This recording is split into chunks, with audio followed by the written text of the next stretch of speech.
আসসালামু আলাইকুম। Hello everyone. আজকে আমি সিকিউ 2 নিয়ে আসছি। সংখ্যার মধ্যে আমরা A থেকে শুরু করে জি পর্যন্ত দেখব। প্রায় 6 থেকে 7 টার মতো। আগে লেকচার আমরা জরুরি সংখ্যা শুরু করলাম। এখন আমরা বেসিক থেকে অ্যাডভান্স পর্যন্ত যাব। এগুলো সিকিউ করলে প্রত্যেকটা টাইপের ম্যাথ এমনি হয়ে যাবে। এগুলো সিকিউ করো, প্লাস টেস্ট পেপার সলভ করো, আর বই করতে লাগবে না। এগুলো করলে এমনি কমন। ঠিক আছে? চলো শুরু করি। Let's get started. জরুরি সংখ্যার মধ্যে প্রথমে কি বলছে? উদ্দীপক দৃশ্যকল্প 1, দৃশ্যকল্প 2 2x = -1 প্লাস √3 এবং 2y = -1 মাইনাস √3। আর দৃশ্যকল্প 2 এর মধ্যে বলছেন যে দৃশ্যকল্প 2 z = x + 1 একটি জটিল সংখ্যা। ক নম্বর আমাকে বলছে যে -1 প্লাস √3i এর মডুলাস এবং আর্গুমেন্ট বের করতে। তো ধরলাম আমি ক নম্বরের ক্ষেত্রে z = x + iy -1 প্লাস √3 দেওয়া ছিল। ঠিক আছে? আমাকে যদি আর্গুমেন্ট এবং মডুলাস বের করতে বলে, তাহলে আমরা এর আগে পর্বে শিখছিলাম যে আর্গুমেন্ট কিভাবে বের করব এবং মডুলাস কিভাবে বের করব। তো এখানে কি বললাম? তো যেহেতু ধরলাম, তাহলে z কত হবে? √x² + y² আমি আর্গুমেন্ট বের করতাম কিনা? তাহলে x হচ্ছে এটা আর y হচ্ছে এটা, আইটা বাদ। তাহলে এখানে কত হবে? √ থাকবে, -1 এর উপর একটা স্কয়ার হবে, প্লাস √3 এর উপর একটা স্কয়ার হবে। -1 কে করলে 1 হবে, প্লাস 3 করলে 3 হচ্ছে, 1 + 3 মানে 4, আর 4 কে রুট করলে 2। তাহলে এটার আমি মডুলাস পেয়ে গেলাম। ঠিক আছে? এখন আর্গুমেন্ট দেখতে হবে। আর্গুমেন্ট আমাকে বলছে এটা কত নাম্বার চতুর্ভাগে আছে। প্রথমে হচ্ছে মাইনাস, তারপর হচ্ছে প্লাস। এটা হচ্ছে 2 নাম্বার চতুর্ভাগে মনে হয়। Minus plus, minus plus. X এর মান মাইনাস, ওয়াই এর মান দেওয়া আছে প্লাস। তো এটার আর্গুমেন্ট যদি বের করি, তাহলে হচ্ছে যে আর্গুমেন্ট অফ কত? -1 প্লাস √3i। তাহলে কি ছিল? 2 নাম্বার চতুর্ভাগে যেহেতু ছিল, তা থিটা = 2 নাম্বারের জন্য কি ছিল? পাই মাইনাস tan ইনভার্স, উপরে হবে y এর মান, নিচে হবে x এর মান। তো y এর মান কত ছিল? পাই থাকলো, মাইনাস থাকলো, tan ইনভার্স y এর মান দেওয়া আছে √3, তো উপরে থাকলো √3 আর x এর মান 1। যেহেতু আমি পাই নিলাম, তাহলে আমাকে মাইনাস দিতে হবে না। কি থাকলো? পাই মাইনাস tan ইনভার্স, শুধুমাত্র √3 থাকলো, আর tan ইনভার্স √3 মান হচ্ছে 60 ডিগ্রি, তার মানে হচ্ছে π/3। কত থাকলো? মাইনাস পাই, আর এটা হচ্ছে π/3। কত হবে? 3 নিলাম, 3 পাই মাইনাস পাই ইকুয়াল 2 π/3 চলে আসছে। ঠিক আছে? আমাকে মডুলাস বের করতে বলছে, আমি মডুলাস বের করলাম 2। আমাকে আর্গুমেন্ট বের করতে বলছে, আমি আর্গুমেন্ট করলাম 2 π/3।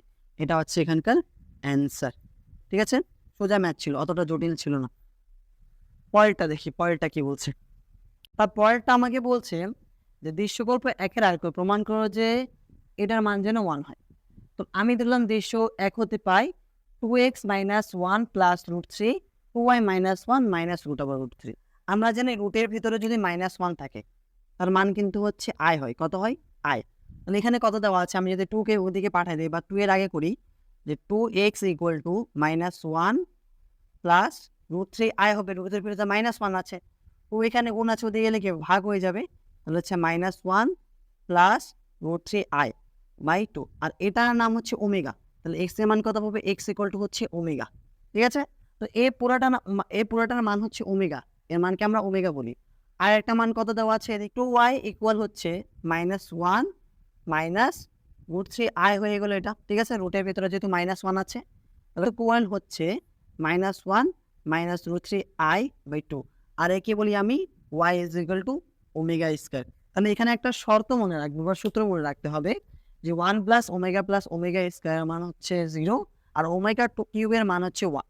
তো আমি ওমেগার মান, x এর মান পাইলাম ওমেগা, আর x² এর মান পাইলাম ওমেগা²। আমাকে এখন এর মান থেকে এর মান বের করতে হবে। তো লিখি লেফট হ্যান্ড সাইড কি দেওয়া আছে? Left hand side x⁴ plus x³ y plus x² y² plus xy³ plus y⁴। এখন x এর মান জানি আর y এর মান জানি। তো x এর জায়গায় বসাবো x এর মান, অ্যান্ড দেন y এর জায়গায় বসাবো y এর মান। x এর মান কত ছিল? x এর মান পাইলাম ওমেগা, তাহলে ওমেগা⁴ হয়ে যাবে, প্লাস x এর মান হচ্ছে ওমেগা, তাহলে ওমেগা³ ইন্টু ওমেগা² প্লাস ওমেগা², তো ওমেগা² তারপরে আরেকটা স্কয়ার, প্লাস ওমেগা ইন্টু ওমেগা², তারপর একটা।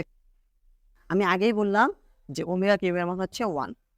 এখানে আমি লিখতে পারি না এখানে ওমেগা কিউব ইন্টু ওমেগা, কেননা ওমেগার 4 যেহেতু দেওয়া আছে আমাকে 1 আনতে হবে এদিকে। তারপর এদিকে কি আছে ওমেগা কিউবের মধ্যে 1 তাহলে হচ্ছে 2 আর এদিকে হচ্ছে 6 4 আর 2 6 না, তাহলে omega cube into omega cube তো আমি লিখতেই পারি, প্লাস 3 দুগুণা 6 তাহলে omega to the power 6 into omega plus 4 দুগুণা 8 তাহলে omega to the power 6 into omega square. কেননা আমরা জানি ওমেগা কিউব মানে ওমেগা 6 ওমেগা মানে 3 এর গুণিতক যত থাকবে তার মান কিন্তু 1 থাকবে, ঠিক আছে। তাহলে আমি লিখতে পারি omega to the power n 3n is equal to 1, এটাও লিখতে পারি, মানে 3 এর গুণিতক যতগুলো থাকবে তার মান সবগুলো 1। আমি লিখতে পারি এর মান ওমেগার মান 1, 1টা বাদ দিলাম, শুধু থাকলো ওমেগা, প্লাস থাকলো ওমেগা স্কয়ার, প্লাস এর মান কিন্তু 1 1 চলে আসলো এদিকে, ওমেগা থাকলো আর ওমেগা 6 এর মান 1 তাহলে ওমেগা স্কয়ার থাকলো। আমাকে বের করতে কি বলছে, আমাকে বের করতে বলছে -1। তো আমরা জানি 1 প্লাস ওমেগা স্কয়ার মান হচ্ছে 0, আবার 1 প্লাস ওমেগা স্কয়ার মান হচ্ছে 0, তাহলে 0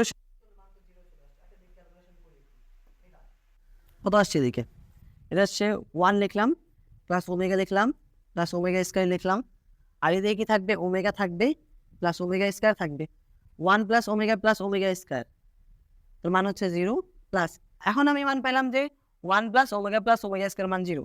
এখন যদি আমি ওমেগা প্লাস ওমেগা স্কয়ার রাখি তাহলে 1 ওদিকে গেলে কি হবে -1 হবে না, তাহলে 1 প্লাস ওমেগা স্কয়ার মান যদি 0 থাকে তাহলে ওমেগা প্লাস ওমেগা স্কয়ার মান হচ্ছে -1, ঠিক আছে না। তাহলে এর মান পুরোটা মান 0 আর এর মান কত, এর মান হচ্ছে -1, তাহলে এদিকে থাকবে -1 আর 1 এর সাথে গুণ করলে হচ্ছে -1। আমাকে আনতে বলছে এটা, আমি left hand side right hand side নিয়ে আসছি, অর্থাৎ left hand side is equal two right hand side. আমাকে কি বলছে দেখাতে বলছে, প্রমাণ করতে বলছে, তাহলে প্রুফ, ঠিক আছে। এটা হচ্ছে এখানকার অ্যান্সার, ঠিক আছে। এটাও সোজা ছিল, ঠিক আছে। আমাকে এই টাইপের ম্যাথগুলো প্রায় দেওয়া থাকবে, এই টাইপের ম্যাথগুলো আমাকে করলে আমি সহজে জটিল সংখ্যা ক্লিয়ার করতে পারবো। অবশ্যই এখান থেকে একটা সিকিউ কমন থাকবে, আবার 2 থেকে 3টা বা 5টা, ভাগ্য ভালো থাকলে 5টা এমসিকিউ কমন থাকতে পারে। তাই চলো পরেরটা দেখি, পরেরটা কি বলছে। পরেরটা আমাকে কি বলছেন, বলছে এদিকে Z is equal to -1 plus এর মডুলাস এবং আর্গুমেন্ট বের করতে আর আর্গুন চিত্র করতে। আর্গুন চিত্র তেমন কোনো জটিল না, আমি শুধু এক্স অক্ষ বরাবর মান বসাবো, ওয়াই অক্ষ বরাবর মান বসাবো, মান বসিয়ে যে চিত্র পাবো তাকে আর্গুন চিত্র বলছে, ঠিক আছে। তো ধরলাম দেওয়া আছে যে Z is equal to x plus I -1 plus I. এখন -1 প্লাস আই 2 নম্বর চতুর্ভুজ পেয়ে গেলাম। তো আমি এটা মডুলাস যদি বের করি, তো মডুলাস হচ্ছে জেড ইজ ইকুয়াল কত হবে, রুট ওভার হচ্ছে -1 এর উপর একটা স্কয়ার হবে প্লাস 1 এর উপর স্কয়ার হবে, যেহেতু এখানে 1 আছে একটা, ঠিক আছে। আই এর উপর স্কয়ার হবে না, এখানে কত হচ্ছে 1 কে স্কয়ার করলে 1 হবে, আর 1 কে স্কয়ার করলে তো 1 হচ্ছে, রুট ওভার থাকলো, তাহলে এর মান পাইলাম √2। তাহলে আমি মডুলাসের মান পাইলাম কত, √2। চতুর্ভাগে মাইনাস এবং প্লাস, তাহলে আমি এর আর্গুমেন্ট যদি বের করি, theta is equal to argument এ আর জি, আর্গুমেন্ট অফ হচ্ছে -1 প্লাস আই, তাহলে কি হবে theta is equal to pi minus tan inverse কত হচ্ছে উপরে 1/1, আই দিব না, মডুলাস আর্গুমেন্ট যখন নির্ণয় করব তখন আমি 1 দিয়ে কাজ করব না। তাহলে কি হবে theta is equal to pi minus tan inverse এর মান হচ্ছে 1, আর tan ইনভার্স 1 এর মান হচ্ছে 45 ডিগ্রি, মিনস হচ্ছে π/4। তাহলে কত লিখবো, পাই মাইনাস π/4, ক্যালকুলেশন যদি করি 4 থাকবে 4, তাহলে 3π/4, আমি থিটা মান পেয়ে গেলাম, আমি মডুলাস পাইলাম, আমি আর্গুমেন্ট পাইলাম, আমাকে মডুলাস এবং আর্গুমেন্ট বের করতে বলছে, বের হয়ে গেছে। এখন কাজ থাকলো আমাকে কি বের করতে হবে, আমাকে আর্গুন চিত্র বের করতে হবে। আর্গুন চিত্র কেমনে করবো, দেখো এখানে যে এক্স অক্ষ বরাবর যাবো -1, ওয়াই অক্ষ বরাবর যাবো +1, দুইভাবে করতে পারি। আমি যে থিটার মান পাইলাম, থিটার মান কত পাইলাম, যে 3π/4 পাইলাম এটা। তো থিটা হচ্ছে কত ডিগ্রি, এটা হচ্ছে 3π/4 হচ্ছে 180 এবং 90 এবং 180 মাঝামাঝি। তা আমি এদিকে যদি ক্যালকুলেশন করি, এটা যদি ক্যালকুলেশন করি 45 থেকে যদি বিয়োগ করলে 135 ডিগ্রি, 135 ডিগ্রি করে থাকবে। আমাকে বলছে কত ডিগ্রি, -1, তাহলে -1 এদিকে আসলাম, আমি -1 ধরলাম, এটা হচ্ছে -1, আর উপরে যাবে +1, আর +1 এদিকে যদি যাই এটা হচ্ছে +1, এই দুইটা ঘর হচ্ছে এই যেটা, ঠিক আছে। এটার সাথে আমি এটা যোগ করে দিলাম, মান পেলাম, এইটা যে বিন্দু পাইলাম এটা হচ্ছে -1 প্লাস আই, যেহেতু এক্স অক্ষ বরাবর বাস্তব অক্ষ আর ওয়াই অক্ষ বরাবর কাল্পনিক অক্ষ, কেননা আই একটা সংখ্যা হচ্ছে একটা ইমাজিনারি নাম্বার, ইমাজিনারি নাম্বারকে আমরা কাল্পনিক অক্ষ বরাবর লিখবো, আর রিয়েল নাম্বারকে বাস্তব অক্ষ বরাবর লিখবো। আর এই যে থিটার মান পাইলাম না, এই থিটার মান হচ্ছে এটা, আর এই যে এখান থেকে এতদূর পাইলাম এর মান হচ্ছে √2। এইটা হচ্ছে আর্গন চিত্র। আমাকে যদি আর্গন চিত্র ব্যাখ্যা করতে বলে তাহলে বলবো যে এক্স হচ্ছে একটা বাস্তব অক্ষ এবং ওয়াই হচ্ছে কাল্পনিক অক্ষ। এক্স অক্ষ বরাবর হচ্ছে -1 বা যত মান আছে বসিয়ে ওয়াই অক্ষ বরাবর মান বসালাম, মান বসে একটা বিন্দু পাইলাম। এই বিন্দু থেকে দূরত্ব হচ্ছে এত, মডুলাস হচ্ছে √2 এবং আর্গুমেন্ট বা কোণের মান হচ্ছে 3π/4। এতটুকু শেষ। আমাকে যদি চিত্রের ব্যাখ্যা দিতে বলে, চিত্রের ব্যাখ্যা দিতে সাধারণত বলে না, আসেও ক নাম্বার বা খ নম্বরের মধ্যে। ঠিক আছে, এটাই ছিল আর্গন চিত্র। অতটা জটিল না, শুধু মান বসালাম আর কিচ্ছু না। ঠিক আছে, এটাই গেল। তারপরেরটা দেখি, তারপরেরটা কি আছে। তা আমাকে বলছে যে z+2 = 5 বৃত্তের কেন্দ্র ব্যাসার্ধ নির্ণয় করতে। তো আগে আমাকে বৃত্তের সমীকরণ জানতে হবে, দেন তাহলে বৃত্তের কেন্দ্র ব্যাসার্ধ নির্ণয় করতে পারবো। বৃত্তের অনেকগুলো সমীকরণ আছে, আমি এখানে ক্যালকুলেশন করি, ক্যালকুলেশন করতে করতে বৃত্তের সমীকরণ বলবো। আমি এখানে বললাম যে এক্স, যেটার মান হচ্ছে x+y আগে বলে দেওয়া আছে, আর একটা বৃত্তের সমীকরণ দিয়ে দিয়েছে এটা। এখন কি করবো, যেটার মান বসাবো। যেটার মান বসালে কি পাবো, এদিকে যেটার মান যদি বসাই, যেটার মান হচ্ছে x+iy আছে এদিকে, আর এদিকে +2 ইকুয়াল কত 5। আমি বাস্তবগুলোকে এক জায়গায় করি আর কাল্পনিকগুলোকে এক জায়গায় করি। বাস্তবগুলোকে যদি এক জায়গায় করি তাহলে কি পাবো, x+2 +iy থাকলো, আর এটা তো মডুলাস অলরেডি আগে থেকে আছে, এখানে থাকলো 5। আমি কি করলাম, মডুলাস মানে কি, আমরা জানি কি মডুলাস মানে x এর উপর স্কয়ার দেন y এর উপর স্কয়ার। তাহলে x বলতে পুরোটাকে বোঝাচ্ছে, y বলতে শুধু iy কে বোঝাচ্ছে, i বাদ হয়ে যাবে, তাহলে এখানে রুট আবার থাকবে। x+2 এর পর একটা স্কয়ার হবে প্লাস y এর পর একটা স্কয়ার হবে 5 এর জায়গা থাকলো। এখন যদি আমি বর্গ করে দেই, উভয়কে যদি বর্গ করে দেই তাহলে কি হবে, যে রুট কাটা হয়ে যাবে, তাহলে x+2 এর পর একটা হোল স্কয়ার হবে, দেন y এর পর একটা স্কয়ার ইকুয়াল টু 5 এর পর একটা স্কয়ার। একে আমি লিখি যে x প্লাস কত, x+2 এরপর স্কয়ার প্লাস y -0 এরপর স্কয়ার ইকুয়াল টু 5 স্কয়ার। এটা ধরুন একটা সমীকরণ দেওয়া আছে, এটা 1 নম্বর সমীকরণ ধরলাম। একটা বৃত্তের সাধারণ সমীকরণ আছে। বৃত্তের সাধারণ সমীকরণ কি, বৃত্তের সমীকরণ হচ্ছে x - h square plus y - k square equal two r square. কারণ ওই সমীকরণের সাথে যদি তুলনা করি, আমি এখানকার কেন্দ্র পেয়ে যাব, আমি এখানকার ব্যাসার্ধ পেয়ে যাব। এটার সাথে তুলনা করলে কি পাবো, দেখো যে আমি লিখি যে বৃত্তের সমীকরণের সাথে তুলনা করে পাই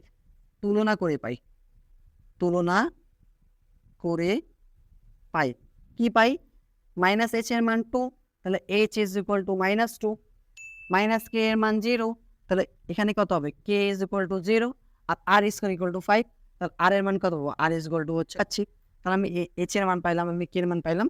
আর এটা হচ্ছে এখানকার এই যে বৃত্ত আছে না, এটা হচ্ছে এখানে কেন্দ্র একটা আছে, কেন্দ্র কি হবে, কেন্দ্র হচ্ছে h k হবে, আর ব্যাসার্ধ যেটা আছে ব্যাসার্ধ হচ্ছে r। তাহলে এখানে আমি কেন্দ্র কি পাইলাম, কেন্দ্র হচ্ছে বৃত্তের কেন্দ্র, যে h এর মান হচ্ছে -2 আর k এর মান হচ্ছে 0, আর যেটা হচ্ছে ব্যাসার্ধ, যেটা পাইলাম ব্যাসার্ধ হচ্ছে r ইজ ইকুয়াল টু হচ্ছে 5। আমি কেন্দ্র পেয়ে গেলাম, আমি ব্যাসার্ধ পেয়ে গেলাম। আমাকে এটাই নির্ণয় করতে বলছে যে বৃত্তের কেন্দ্র ব্যাসার্ধ নির্ণয় করো। আমি এখানকার কেন্দ্র পাইলাম, এখানে ব্যাসার্ধ পাইলাম, এটা হচ্ছে এখানকার অ্যান্সার। ঠিক আছে, তো আগে আমাকে বৃত্তের সমীকরণটা জানতে হবে, দেন আমি কেন্দ্র ব্যাসার্ধ নির্ণয় করতে পারবো। ঠিক আছে, অঙ্কটা সোজা ছিল, অতটা জটিল না। পরের অঙ্কটা একটু আলাদা হতে পারে, তারপরেটা একটু আলাদা হতে পারে, কিন্তু অঙ্কগুলো একেবারে ইজি। জটিল সংখ্যা আসলে নাম যদিও জটিল থাকে, কিন্তু কাজটা হচ্ছে একেবারে সোজা। তুমি এখানে যদি কয়েকটা সূত্র শিখে যাও, আর্গুমেন্ট, মডুলাস যদি শিখে যাও, পুরো আরামভাবে করতে পারবা। বাট ফার্স্ট পেপারের মধ্যে যত বড় বড় অধ্যায়গুলো আছে, তোমার অন্তরীকরণ, যোগজীকরণ, ত্রিকোণমিতি, বৃত্ত, সরলরেখা, এগুলো একেবারে বলতে গেলে সূত্র এতগুলো আছে যে সূত্র মনে রাখা যায় না। সেকেন্ড পেপার ফার্স্ট পেপারের তুলনায় সেকেন্ড পেপার কিন্তু সোজা। ঠিক আছে, আর বেসিকের কথা যদি বলি, তোমার ভিত্তি যদি মজবুত না থাকে, এদিকে একটা চিত্র দেখো, দেখা যাচ্ছে বিল্ডিং, উপরে 4 তলা, 5 তলা যে বিল্ডিং আছে, উপরেগুলো ধসে পড়ছে। কেননা এই যে ভিত্তি যে ছিল, ভিত্তিটা আসলে মজবুত ছিল না। মজবুত না হওয়ার কারণে এটা হচ্ছে পড়ে যাচ্ছে। তেমনি তোমার যদি ভিত্তি বা বেসিকটা যদি ক্লিয়ার থাকে, তাহলে তুমি ম্যাথগুলো সহজে করতে পারবা। এখনকার ম্যাথ হোক, আগে তোমার 9, 10-এ পড়ে আসছো ম্যাথগুলো কীভাবে করতে হয়। আর যদি ভালো করে বেসিক ক্লিয়ার না থাকে, তাহলে তুমি ধরা খাবা অবশ্যই। আর যারা তোমাকে পড়াচ্ছে, মানে তো তোমাকে বলছে যে সূত্র শুধু মুখস্থ করে বেসিক এমনি হয়ে যাবে, আসলে সূত্র মুখস্থ করে বেসিক হবে না। ওই দেখা যাচ্ছে যে গাইড থেকে তোমাকে অনেকগুলো ম্যাথ পড়াই দিচ্ছে, গাইড থেকে তোমাকে বলছে যে এগুলাই তোমার বেসিক, এগুলো তুমি প্র্যাকটিস করা। আসলে তুমি ম্যাথ পারবা, কিন্তু তোমার ভিত্তি যে মজবুত হয়নি, তোমার ভিত্তি যে এই যে ঘর যে দেওয়া আছে, এই ঘর যে বিল্ডিং দিয়ে উঠাচ্ছে, এই বিল্ডিংয়ের মতো অটোমেটিকলি পড়ে যাবে। ঠিক আছে, তোমাকে আগে নিজের ভিত্তি ভালো করতে হবে, দেন ভালো করে ম্যাথ করতে হবে। কারণ শেষ মুহূর্তে যেন কি করবো, শেষ মুহূর্তে যেন শুধু একটু বুঝে পড়ো, ভিত্তিটা এমনি তোমার মজবুত হয়ে যাবে। বাট যারা তোমাকে এত তেলবাজি করছে, এতদিন ধরে তোমাকে বলছে যে ভিত্তি আসলে এমন হবে, ভিত্তি আসলে এমন হবে, এমন কথা না। ঠিক আছে? তোমাকে সুগার কোটিং করে, করে এত দূরে উঠে দিয়েছে যে তোমাকে কিচ্ছু করতে হবে না। দেন তুমি সূত্র মুখস্থ করো, দেন তুমি অঙ্ক করো। আসলে তোমাকে সূত্র মুখস্থ করতে হবে, কিন্তু সূত্র বুঝে মুখস্থ করতে হবে। তুমি যদি বুঝে মুখস্থ না রাখো তাহলে সূত্র এমনি হবে না, ম্যাথও হবে না। ঠিক আছে? Basic must be important. অবশ্যই এখন বেসিক ক্লিয়ার করার সময় আছে। কেন নাই? তুমি একটা সূত্র বলতেছো 2 মিনিট দেখো না, সূত্র কোত্থেকে আসছে? ওইখান থেকে তোমার অলরেডি কয়েকটা এমসিকিউ হয়ে গেছে। আমি বলছি বারবার, যারা তোমাকে বলে যে বেসিক আসলে কিছু না, এই সূত্রগুলো মুখস্থ করে ম্যাথ এমনি করতে পারবা, ম্যাথের ক্ষেত্রে হোক, ফিজিক্স ক্ষেত্রে আর অথবা কেমিস্ট্রির ক্ষেত্রে, যার ক্ষেত্রে হোক না তেমন, তোমাকে অবশ্যই তোমার ভিত্তিটা মজবুত করতে হবে। যে তুমি ওই স্যার থেকে যে পড়াচ্ছে তোমাকে একটু কোয়েশ্চেন করো যে স্যার আসলে সূত্রটা কোত্থেকে আসছে। তোমাকে যদি স্যার বলে যে সূত্র এমনই, তো বুঝে যাবা যে স্যারের ভিত্তি এমনি দুর্বল আছে। ঠিক আছে? যে তোমাকে পড়াচ্ছে তার ভিত্তি এমনি দুর্বল আছে। আর আমি বেশি কথা বলতে যাচ্ছি না। ঠিক আছে? পরের ম্যাথে আসি। তার পরেরটা কি বলছেন যে z equal to A minus I theta হলে প্রমাণ করো যে x square y square equal to 4। একেবারে সোজা অঙ্ক। তো দেওয়া আছে জেড ইজ ইকুয়াল টু এত এবং জেড ইজ ইকুয়াল, দুইটা জেড দেওয়া আছে। আমি বললাম এই যে এই আই থিটা জিনিসটা কি, যে ই আই থিটা হচ্ছে cos theta plus I sine theta, আর ই মাইনাস আই থিটা হচ্ছে cos theta minus I sine theta. ঠিক আছে? তো এটা মনে রাখলে আমি ম্যাথগুলো করতে পারবো। তো জেডের মান যেটা যেটা দেওয়া আছে আমি লিখলাম যে x plus I y is equal to হচ্ছে A to A minus I theta. আমি আয়ের মান যদি বসাই তাহলে কি হবে? X plus I y is equal to 2 থাকলো, এদিকে থাকলো কস থিটা, আয়ের সামনে যদি মাইনাস হয় তাহলে মাইনাস হবে, এদিকে আই হবে, আর এদিকে কি হবে? Sign theta. ঠিক আছে? আমি 2 দ্বারা গুণ করে দিলাম। 2 দ্বারা গুণ করলে x plus I y is equal to 2 cos theta minus 2 i sine theta. ঠিক আছে? এখন দেখা যাচ্ছে এখানে একটা বাস্তব অংশ আছে আর একটা কাল্পনিক অংশ আছে। আমি লিখবো যে বাস্তব এবং কাল্পনিক অংশকে সমীকৃত করে পাই, মানে সমান করে পাই। বাস্তব করে পাই, কি পাই? যে x equal to 2 cos theta আর ওয়াই ইজ ইকুয়াল টু হচ্ছে সাইন থিটা। ঠিক আছে? আমি আইটা বাদ দিয়ে দিলাম। এখন আমাকে বলছে যে left hand side x square plus y square equal to 4। তাহলে আমি লিখলাম লেফট হ্যান্ড সাইড কি হবে? যে এক্স স্কোয়ার প্লাস কত? Y square. কারণ এক্স স্কোয়ার বলতে কি বোঝাচ্ছে? এক্স স্কোয়ার বলতে হচ্ছে 2 কস থিটা এর পর একটা স্কোয়ার হবে প্লাস আর সাইন মাইনাস 2 সাইন থিটা এর পর একটা স্কোয়ার হবে। তাহলে হচ্ছে 4 cos square theta plus 4 square root, মানে মাইনাসটা বাদ, 4 sign square theta.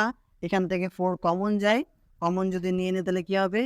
4 cos plus sine square theta, যে cos square theta sine square theta মান তো 1, বাচ্চা এখান থেকে পড়ে আসছি আমরা। তাহলে 4 এখানে লেফট হ্যান্ড সাইড 4 ইন্টু কত? 4 ইন্টু 1, তার মানে হচ্ছে 4। আমাকে প্রমাণ করতে বলছে, 4 আনতে বলছে, আমি 4টা নিয়ে আসলাম। Left hand side is to right hand side আমাকে প্রমাণ করতে বলছে, আমি করে দিলাম প্রুফড। সোজা একটা অঙ্ক ছিল। ঠিক আছে? এটাও গেল। তারপরেরটা আরো সোজা, তারপরেরটা আরো সোজা, দেখতেও যদিও বড়। তো আমাকে দুইটা বৃত্তের সমীকরণ বের করতে হবে। কণিকের একটা সমীকরণ আছে আর এটাও একটা কণিকার সমীকরণ আছে। দুইটা সমীকরণ বের করলে আমি অ্যান্সারটা পেয়ে যাই। ঠিক আছে? পরেরটা দেখছি আমাকে যে f equal to z plus 2 আর জেড মাইনাস 2 ইকুয়াল টু 6 কণিকটির অক্ষদ্বয়ের দৈর্ঘ্য নির্ণয় করো। এবং আমাকে কণিক বলছে যেহেতু হয় উপবৃত্ত হবে, নাহলে পরাবৃত্ত হবে, অধিবৃত্ত হবে। আমি সমীকরণ বের করবো, দেন সমীকরণ বের করে যদি ক্যালকুলেশন করে বের করি তো দেখতে যাবো যে উপবৃত্ত আছে নাকি অধিবৃত্ত নাকি পরাবৃত্ত। তো এটা হচ্ছে অবশ্যই উপবৃত্তই হবে, আমি যেহেতু জানি আগে বলে দিলাম।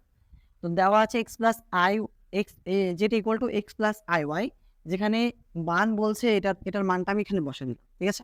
আর এক্স এর মান বসাবো, মডুলাসকে ভাঙবো, রুট আবার দিয়ে ক্যালকুলেশন করে মানটা বের হয়ে যাবে। এখানে বলছে কি যে যেটার মান হচ্ছে x plus I y plus 2, এটা একটা মান, আর এটা কত হচ্ছে প্লাস, আবার যেটার মানে এক্স প্লাস আই ওয়াই থাকলো মাইনাস 2 ইকুয়াল টু 6 থাকলো। আমি বাস্তব এবং কাল্পনিক অংশগুলোকে আলাদা করব।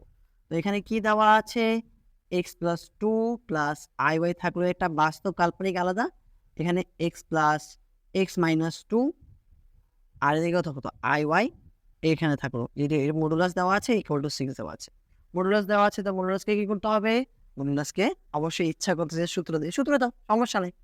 সূত্র দিলে কী পাবো, রুট ওভার থাকবে এদিকে এক্স প্লাস টু এর পর একটা স্কোয়ার হবে প্লাস ওয়াইয়ের পর একটা স্কোয়ার হবে প্লাস হবে রুট ওভার হবে এক্স মাইনাস টু এর পর একটা স্কোয়ার হবে প্লাস ওয়াইয়ের পর একটা স্কোয়ার হবে ইকুয়াল টু 6 হবে। একটা কাজ করি, কি কাজ করব, এটাকে ওদিকে নিয়ে যাই, ওদিকে নিয়ে আবার বর্গ করব, আবার ক্যালকুলেশন করব, আবার মান বের করবো। দেখি ওইদিকে যদি নিয়ে যাই তাহলে কী হবে, যে এক্স প্লাস টু এর একটা স্কোয়ার প্লাস ওয়াইয়ের পর স্কোয়ার এরপর রুট ওভার থাকলো ইকুয়াল থাকলো 6 minus root over x minus two এর পর একটা স্কোয়ার প্লাস ওয়াইয়ের পর স্কোয়ার।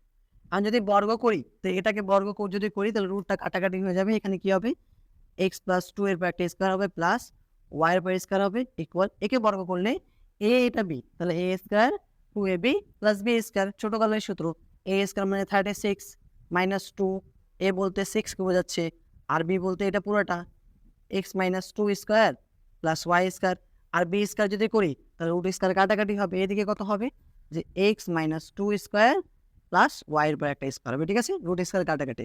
আর এটাকে সবগুলোকে এদিকে নিয়ে আসো, এটা বাদ দিই, এটাকে এদিকে নিয়ে আসো, এদিকে যদি নিয়ে আসে তাহলে কত হবে x plus two whole square plus y square, ওটাকে নিয়ে আসলে কত হবে minus x minus two square minus y square, এটাকে যদি ক্যালকুলেশন করি তাহলে কত হচ্ছে 36 থাকলো মাইনাস থাকলো 12 থাকলো root over x minus two এর পর একটা স্কোয়ার থাকলো প্লাস ওয়াইয়ের পর একটা স্কোয়ার থাকলো, এখানকার মাইনাস ও এখানকার প্লাস ওয়াই ক্যান্সেল আউট।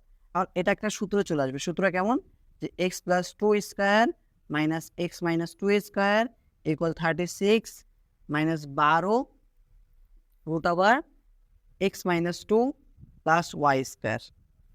এখন যদি আমি করি দেখো তো এটা 4ab সূত্র যায় কিনা, এ প্লাস বি মাইনাস এ মাইনাস বি 4ab সূত্র, 4 থাকলো এদিকে 4 একটা থাকলো, এ বলতে এক্সকে বি বলতে টুকে ইকুয়াল 36 থাকলো মাইনাস 12 থাকলো এদিকে, তারপর রুট ওভার যদি করি রুট ওভার করলে কত পাবো x minus two square plus y square. আর আমি কি করবো সবগুলোকে যেহেতু 8 পাইছি এদিকে সবগুলোকে 4 দ্বারা ভাগ করে দাও, 4 দ্বারা যদি ভাগ করি তাহলে কত পাবো, এখানে পাবো 2x, এ 36কে যদি 4 দ্বারা ভাগ করি 4 নং কত 4 নং 36, তাহলে 9 পাবো মাইনাস 3 4 12 3 রুট ওভার কত হবে x minus two square plus ওয়াইয়ের পর একটা স্কোয়ার, এটাকে আমি এদিকে নিয়ে আসি, এটা যদি এদিকে নিয়ে আসি তাহলে 2x মাইনাস 9 হবে equal minus 3 root over x minus two square plus ওয়াইয়ের পর একটা স্কোয়ার, মান পাইলাম। এখন কি করবো, এখন আবার বর্গ করে দাও, যেহেতু আমাকে রুটকে সহায়তা হবে, আবার যদি বর্গ করি তাহলে কি মান পাবো এদিকে, যে এটা A minus B whole square সূত্র হবে, তার মানে A square minus two A B plus B square equal, একে যদি স্কোয়ার করি তা 3 3 9 আর রুটটাকে কাটা যাবে, নিচে একটা সূত্র দিয়ে দাও, তাহলে x square minus 4x plus 4 plus y square, ঠিক আছে। আর এটা যদি ক্যালকুলেশন করি তাহলে মান কি পাবো, দেখো যে এটা পাবো 4x স্কোয়ার পাবো মাইনাস 2 দুগুণা 4 4 নং 36, তাহলে 36x প্লাস 81 ইকুয়াল 9 দ্বারা গুণ করলে 9x স্কোয়ার হবে মাইনাস 4 নং হচ্ছে 36, তাহলে 36x হবে প্লাস 36 হবে প্লাস 9y স্কোয়ার হবে। আর এটা 36 এটা 36 কেন তুমি বলতে পারো মাইনাস, এটা এদিকে আসলে প্লাস হবে কাটাকাটি হয়ে যাবে, সবগুলোকে যদি এদিকে নিয়ে আসি আবার সংখ্যাকে যদি ওদিকে পাঠাই দিই তাহলে কি পাবো, এটাকে দিয়ে আসলে 4 মাইনাস 9 তাহলে মাইনাস 5x স্কোয়ার পাবো, ঠিক আছে।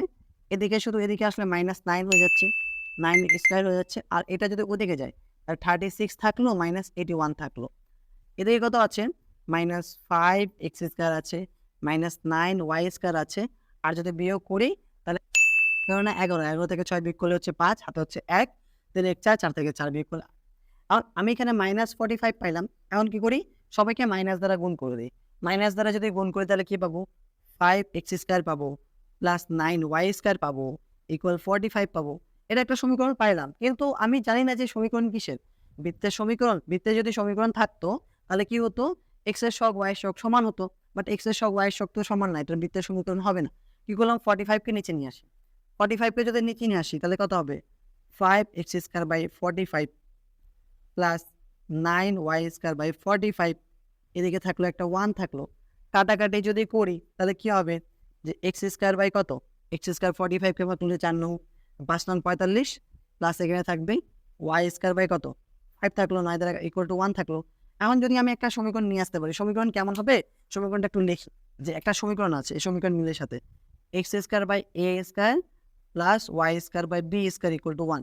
এটা হচ্ছে একটা উপবৃত্তের সমীকরণ, উপবৃত্তের সমীকরণ। তো আমাকে বলছে যে কণিকের বৃত্তের মানে উপবৃত্তের সমীকরণ নির্ণয় করো, কোন মানে কোনটা আছে তার অক্ষ বের করতে হবে। আমি উপবৃত্ত পেয়ে গেলাম, এখানে যদি ক্যালকুলেশন করি এটা কত হবে, x square by 3 square plus y square by √5 square এর ব্যাকটা স্কোয়ার ইকুয়াল টু 1 থাকলো, পাইলাম না? এখন বলছি আমাকে অক্ষদ্বয়ের দৈর্ঘ্য, তাহলে এক্স অক্ষ বরাবর 3 দেওয়া আছে আর ওয়াই অক্ষ বরাবর 5 দেওয়া আছে, তাহলে এর অক্ষদ্বয়ের দৈর্ঘ্য যদি দেখি আমি যে অবশ্যই 3 বড় নাকি √5 বড়, অবশ্যই 3 বড়। তাহলে এখানে হচ্ছে আমি যদি এটার সাথে তুলনা করি, তাহলে এখানে কি হবে, a is greater than b, অতএব কি হবে 3 is greater than 5। 3 is greater than কত, √5 না? তো অবশ্যই 3টা বড় আর √5টা কি হচ্ছে ছোট। তাহলে এটা হচ্ছে বৃহৎ অক্ষ হবে, এটা ক্ষুদ্রতর হবে। তাহলে